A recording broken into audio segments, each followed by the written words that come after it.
This is it's a pretty good article out of the Financial Post, contributed by Jeff Black and Christopher Condon, 2016, Bloomberg and Washington Post, August 10th, 2016. Headline: Why central bankers are unable to admit failure despite running out of ammunition.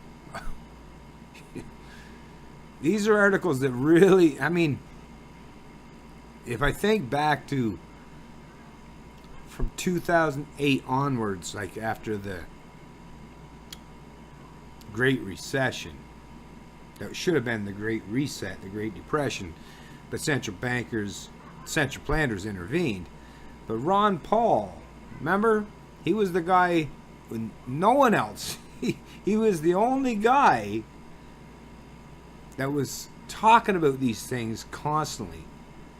But look at it now. I guarantee most Canadians, and I know this factually because, yeah, I'm Canadian and I know, like, I've been around people that are, people in the business community, blue collar, white collar, finance. I know people from all different walks of life, and nobody was talking about central banks and the Fed, which is the Federal Reserve. Very few, I should say. Anyone that had any voice that people would listen to, nah. It was Ron Paul. He used the media. He took the platform of the media, the propagandists that hated him, and he used that against them. It wasn't what he did in the politics. Like, it wasn't the political process, the fact that he was a congressman. It was the media. Just like, and I hate to say it, and I hate to admit it, Donald Trump learned some things from Ron Paul. Is, yeah, use these fuckers. Use their platform, their stage against them. But look at it. Fast forward to 2016, and how many times have you seen the central bank, whether it's from CBC, the Globe and Mail, Global News, CTV, National Post, Financial Post, I mean, the list goes on. And that's just in Canada, but in the U.S., it's even more rampant. But think about how many media personalities and platforms are now actually talking about central banks. And if you think of, what's a central bank?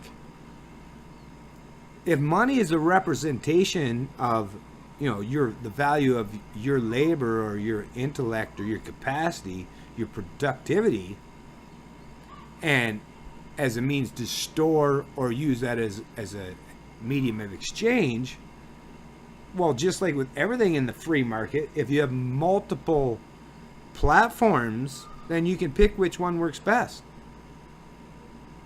But central banks, as with all collectivist countries, those that use slavery and forced subjugation as a means to an end, central banks are the foundational platform that allows it all to happen.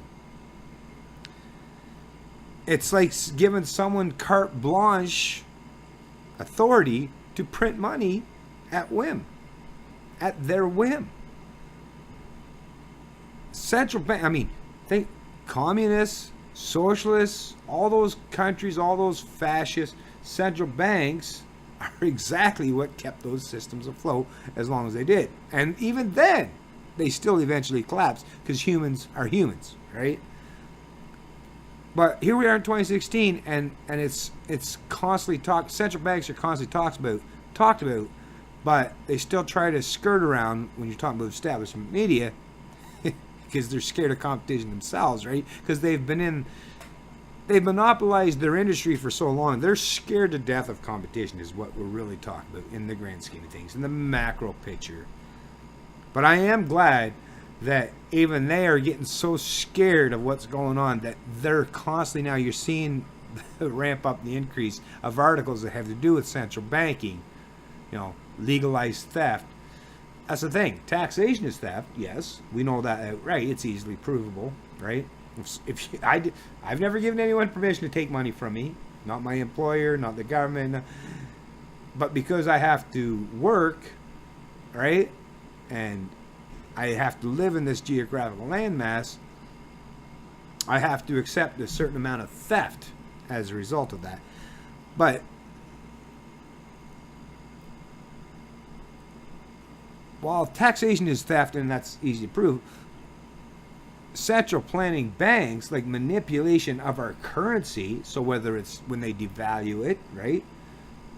When you devalue a currency, what does that do? Think about it. What does it inherently do when you devalue a currency?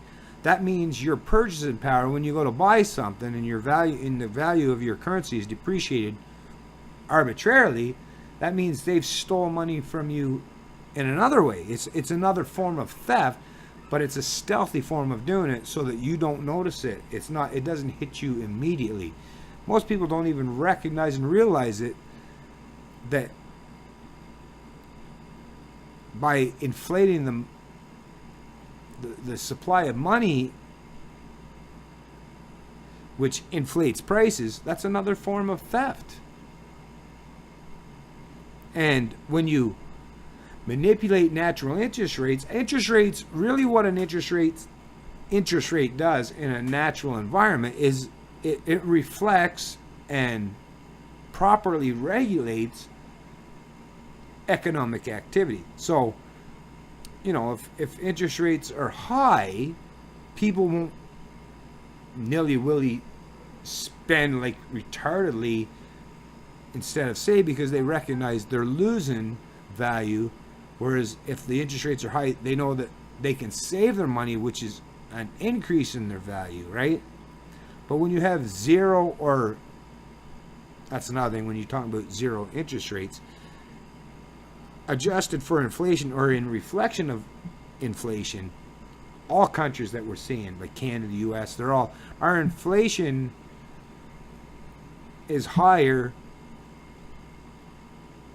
than the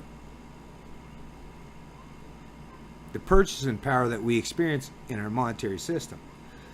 So, like interest rates, when let's say you go to the bank, your interest rate's 1%. But inflation, and that's the other thing too, they try to manipulate and misconstrue even inflation by saying, well, they take energy, food, and housing out of the core factors of inflation. So they've taken that out. So if you take that out, it doesn't look like inflation is very high. But add those into the equation, we all know.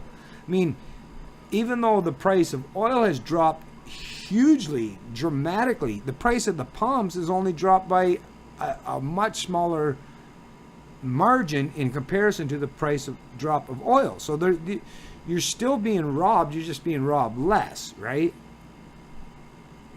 But if you put your money in a savings account, and your savings account, let's say it gives you 0.75%, and even with taking food, fuel, and energy out of the equation, even if the natural interest rate on when you combine everything else in the economy is 1.5%, that means you're losing purchasing power. That means you're being robbed on a continual basis. But it's death by 1,000 cuts, so you don't notice it right away. A cut here, a cut there, a cut there. It's not that bad. But over time and accumulated, it is very detrimental, right?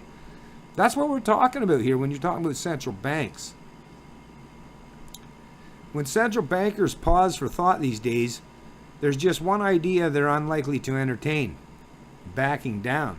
Because even though they're losers and they've proven themselves to be losers, they still don't want to accept the fact that they're losers.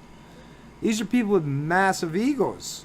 They don't want to take on and acknowledge the fact that, we weren't nearly as smart as we thought we were. So they're going to double down. Their pride supersedes objective reality and reasoning, right? Take Haruhiko Kuroda, governor of the Bank of Japan. Having helped push his institution further into the realms of unconventional reflationary stimulus than any of his major peers, he has now instigated a comprehensive review to study its effects, which have waned. The only thing the BOJ won't conclude when the assessment is completed for its September board meeting, Kuroda had said, is to do less. Unconventional reflationary stimulus. So it's like, yeah, so when the economies are shrinking as a natural consequence and natural effect of the market, central bankers intervene to print money. Like I said, it's false. It's not real. It's not like people have changed their mind. It's the bank is making up for the difference, right? So, oh my God, it's just so ridiculous. Counterfeiting as a means to an end. Yeah, that's not ever going to work out proper or good for anybody, except those that create the scheme in the first place. That resembles the conundrum global central bankers are likely to debate when they gather later this month at the U.S. Federal Reserve's annual symposium in Jackson Hole, Wyoming. While governments are starting to break from the grip of austerity that has handcuffed growth in recent years, the support from authorities in Europe, Japan, and even the U.S. may be modest at best and fall short in long-term solutions, maintaining pressure on central banks to extend their own stimulus efforts. Keep fucking counterfeiting. Keep devaluing the currency, right? Jeez. While central bankers are pulling their hair out about being overburdened and going on about structural reforms, they know that they can't be seen to be given up, said Janet Henry, global chief economist at HSBC Bank in London. Policymakers have to be very, very careful about sending a signal that they've done all they can. So you don't want people to realize the truth. I mean, like, this manipulation is just fucking crazy. They try to treat people like they're 2 and 3 years old. This is the fucking problem that I see foundationally with central banks and central planners, is they try to treat people, the populace in their geographical landmass that they rule over, they try to treat them as idiots. And they're doing it in the age of information. Now, I recognize and realize there are a lot of them out there. But do you not think that if you told them the truth, that they don't have the ability, the capacity now in the age of information to learn some truths, some objective reason and logic? See, this is the problem. That's partly because of market sensitivity to the perception that central banks are taking their foot off the gas. Market sensitive. That's partly because people's realization that the central banks are no longer going to be printing money so that they can squander. If they just spoke openly and honestly, like the way these articles would be worded without double speak and legalese, right? It'd be so shocking to most people.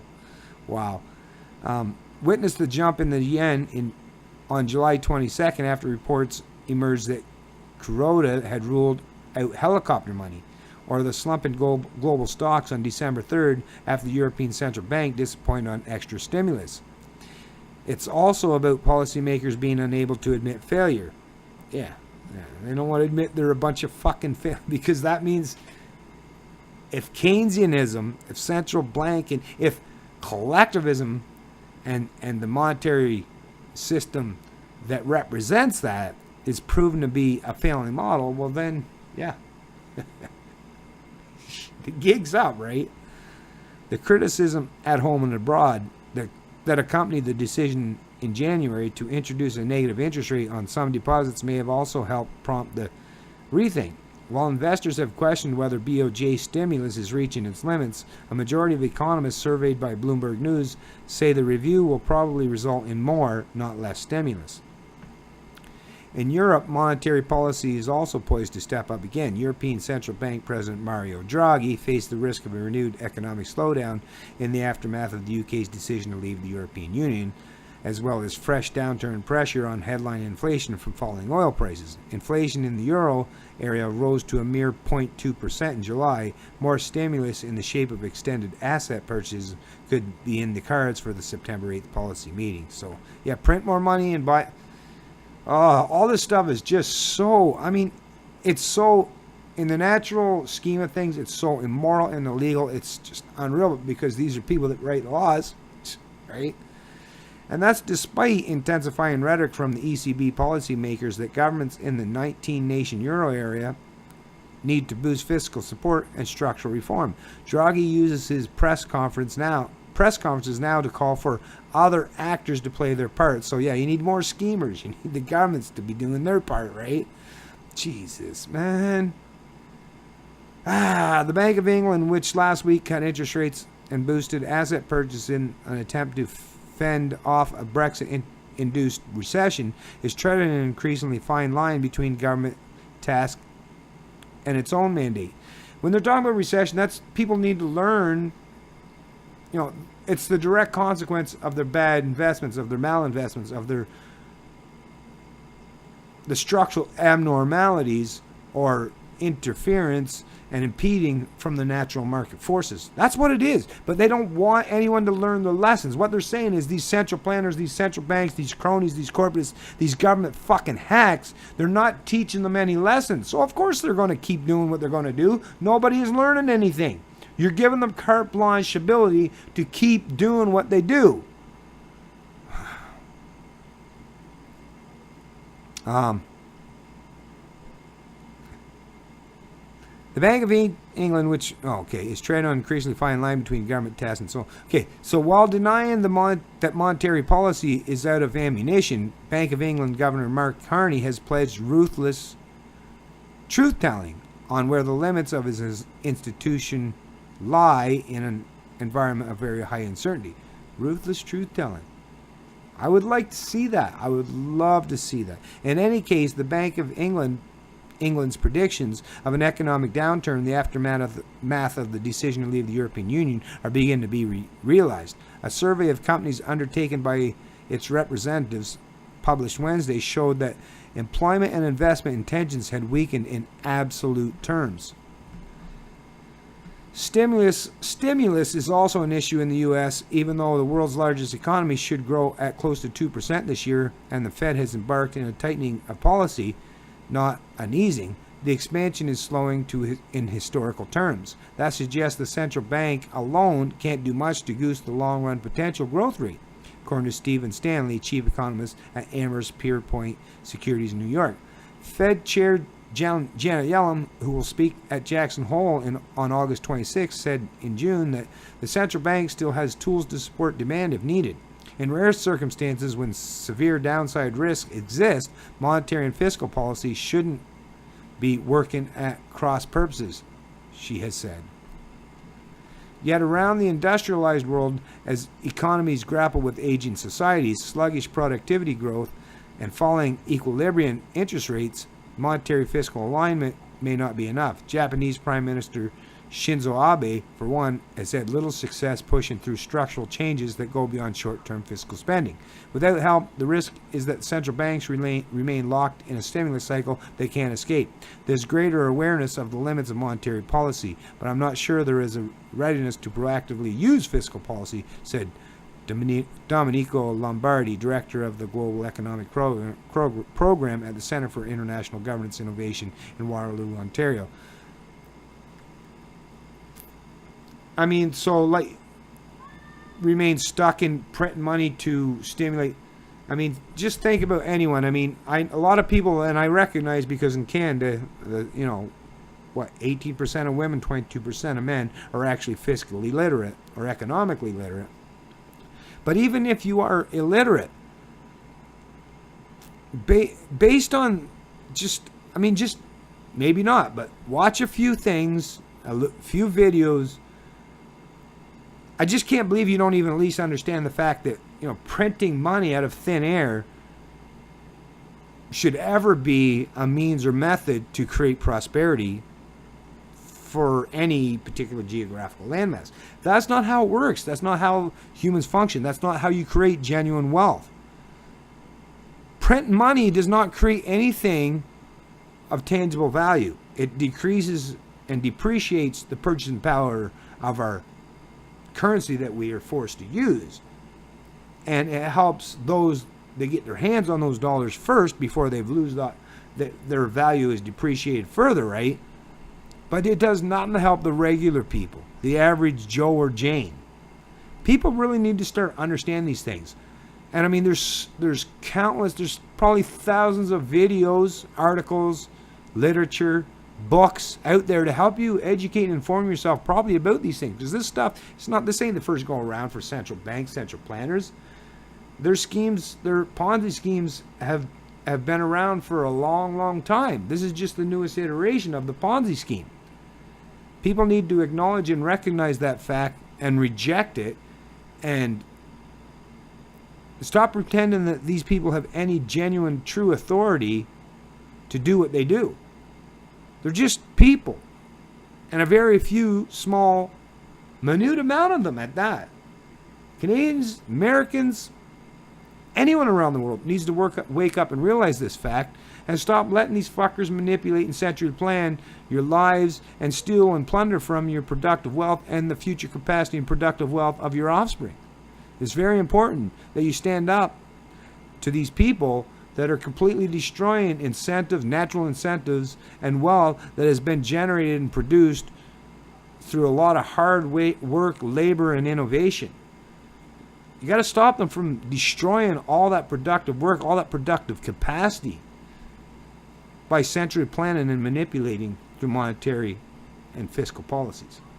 It's Canadian Libertarian, and I love liberty.